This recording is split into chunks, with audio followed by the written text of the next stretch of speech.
The following episode describes graphic details of violence and murder. Listener discretion is advised.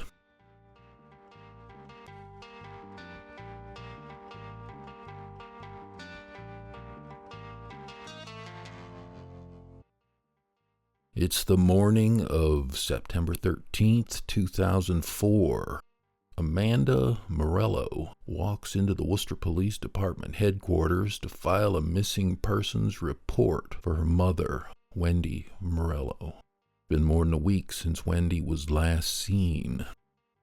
2 hours after Amanda files her report with the WPD, 100 miles north of Worcester, in York, Maine, a man taking an afternoon walk discovers a green 35-gallon plastic trash bin in the middle of the woods. He lifts the lid to find the body of Wendy Morello stuffed inside. Wendy is considered the fourth victim in a string of homicides over a 1-year period, from September 2003 to September 2004. All the victims are women taken from the streets of Worcester's Maine South neighborhood.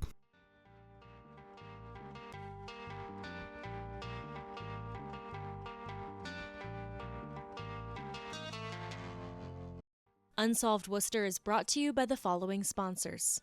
Follow the crowd through the doors of Donut Homies and say hi to Haley Noel, the donut queen of Worcester's Canal District. Donut Homies is open inside the Worcester Public Market at 160 Green Street every Wednesday through Sunday at 11 a.m. Online ordering with delivery and pickup options is available at donuthomies.com. Follow Donut Homies on Facebook and Instagram for monthly menu drops, specials, and more. Donut Homies, everything sweeter with the homies.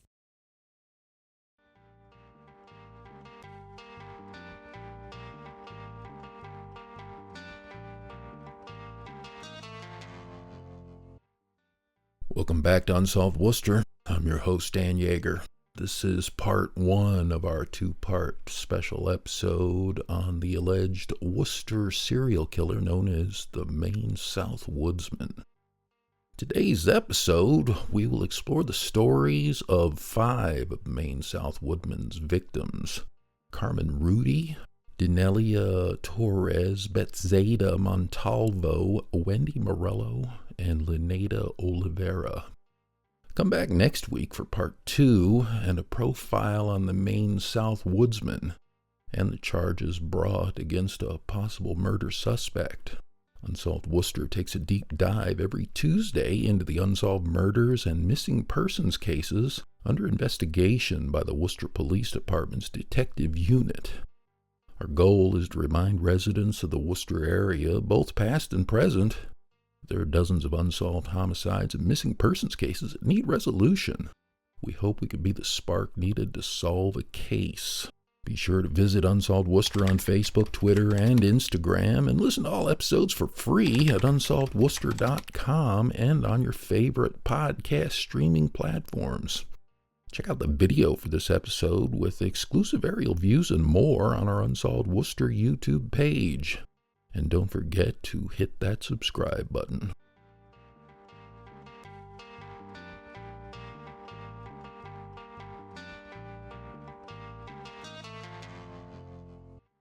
It's late September 2003, about a year before the body of Wendy Morello would be discovered in York, Maine. On September 24th, students and teachers at the Hillside School, boarding school for boys on farmland on Robin Hill Street in Marlboro, are cleaning an overgrown path in the woods behind the school's property.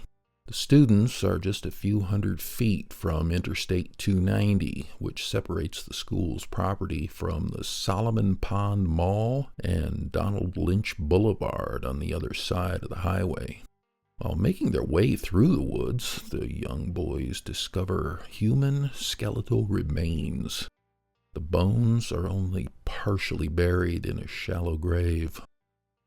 On September 29th, state and local police discover a second set of human remains while searching for clues and evidence about 100 yards away from where the first set of bones were found just 5 days before. A second set of remains weren't buried. They were also found on the property of Hillside School. On October 1st, the remains discovered by police were positively identified as 28-year-old Carmen Rudy, who had been missing from Worcester for about a year. Carmen was a mother of 2 young children aged 11 and 12. She was buried at Calvary Cemetery in Winchendon, Massachusetts. It would be nearly 6 months before the first set of human remains discovered by the Hillside School students are identified. In late March 2004, the remains are identified as 29-year-old Betzeta Montalvo, also of Worcester. Betzeta was the mother to 5 young children. The last time anyone saw Betzeta was April 2003 at the People in Peril, or PIP, shelter on Main Street in Worcester. According to the Telegram and Gazette, she had gone there to seek treatment for a substance abuse problem. Sources told the TNG that Betzeta's skull had signs of blunt force trauma. Both Betzeta and Carmen's deaths would be ruled homicides as a result of extreme violence.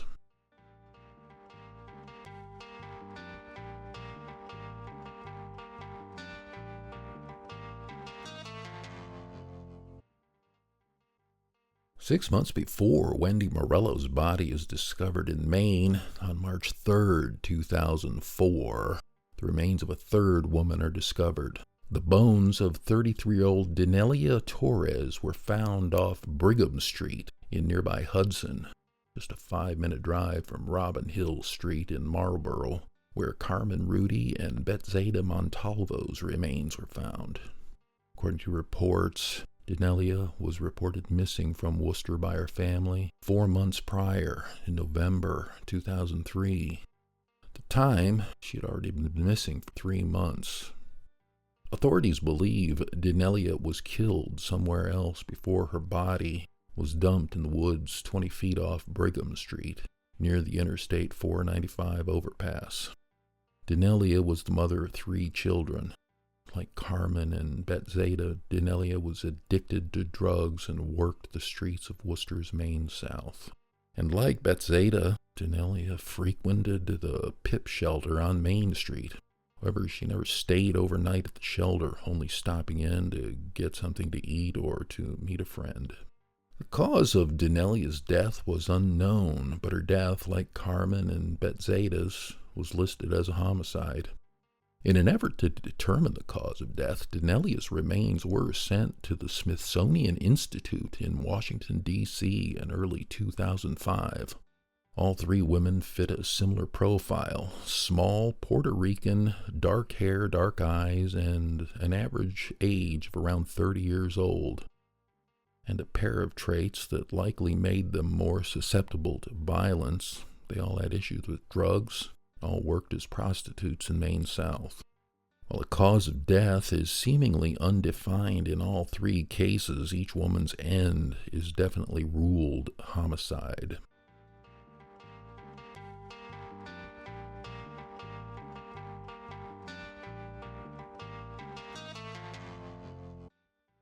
On September 13th, 2004, when the body of Wendy Morello was found stuffed inside a plastic trash bin in the woods off Riverwood Drive in York, Maine, the idea of a serial killer stalking the streets of Worcester's Maine South neighborhood began picking up steam.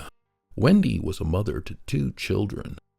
Graduate of Millbury High School, Wendy was known as a prostitute in the city. Like our other victims, she had also frequented the PIP shelter in Worcester. Wendy's father told the Telegram and Gazette that Wendy was a licensed nurse practitioner. She got hooked on heroin. Life went into a downward spiral and straight to the streets of Worcester. How she ended up in Maine is still unknown. Like Danelia Torres, law enforcement officials believe Wendy may have been killed somewhere else. Wendy may have even been killed in Worcester and then taken 100 miles north to York, where her killer dumped her body. In the trash bin with Wendy's body were 2 XXL white prep cook shirts.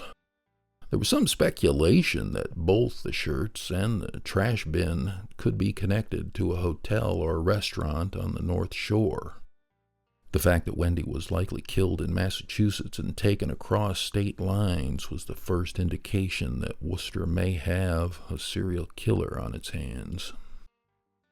Stalk Inc., or System to Apprehend Lethal Killers, a group of criminal profilers working with law enforcement to assist in the apprehension of serial killers, told local media in 2004 that the first mistake the alleged serial killer made was dumping Wendy's body in Maine. Stalk saw dumping Wendy's body in another state as arrogant or a way to taunt law enforcement, rather than a way to get police off the killer's trail. According to Stalk, it was between 4 a.m. and 5 a.m. on September 5th, 2004, when Wendy left the home of a friend in Worcester and jumped in a vehicle waiting outside. Wendy was wearing jeans, sneakers, and a black shirt when she was last seen. It's presumed Wendy knew the person in the vehicle, and it's likely the driver of the vehicle is Wendy's killer. In next week's episode, we will introduce Stalk's profile of the serial killer that would become known as the Maine South Woodsman.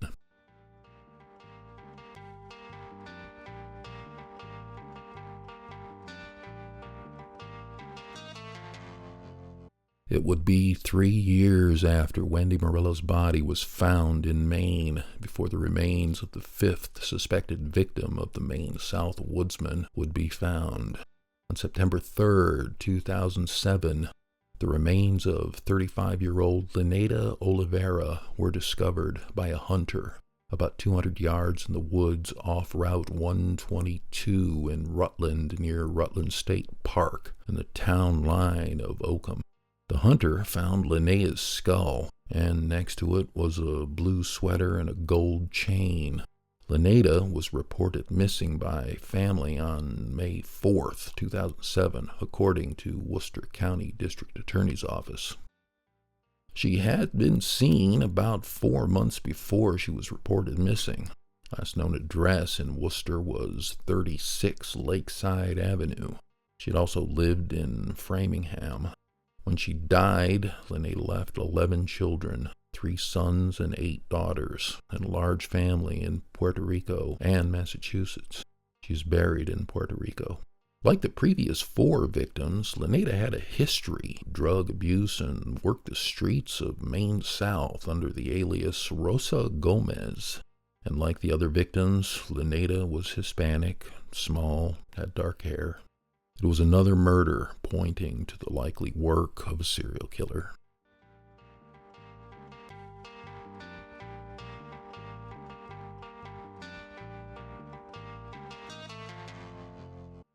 Thank you for listening. I'm Dan Yeager. Don't miss another episode. Click the notification button to get alerts when new episodes of Unsolved Worcester drop. If you enjoyed listening to this episode, please consider clicking the like button for us. And if you subscribe, the next episodes will show up in your feed. Click the bell on the right, select all, and you'll get a notification of when the next episode is ready. If you have any thoughts you'd like to share, please leave them in the comments below. We do read them all and respond to as many as we can. Anyone with information about the murders presented in this episode are asked to contact the Worcester Police Detective Bureau at 508-799-8651.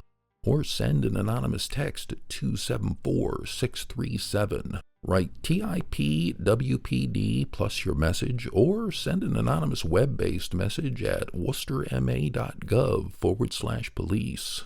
Listeners with information on the murder of Wendy Morello can contact the Maine State Police at 207-624-7076. Listeners with information on the murders of Linnea Oliveira can also reach out to Massachusetts State Police detectives assigned to the Worcester County District Attorney's Office at 508-453-7589 or send an email to worcesterdaunresolved@mass.gov. Come back on August 22nd for the final episode of Unsolved Worcester Season 5 and Part 2 of our two-part special on the Maine South Woodsman. Part 2 will highlight the profile of the Maine South Woodsman and the man believed to be the prime suspect in the 5 murders. Special thanks to the Worcester Public Library, the Worcester Police Department, the City of Worcester, and our sponsors for making this possible.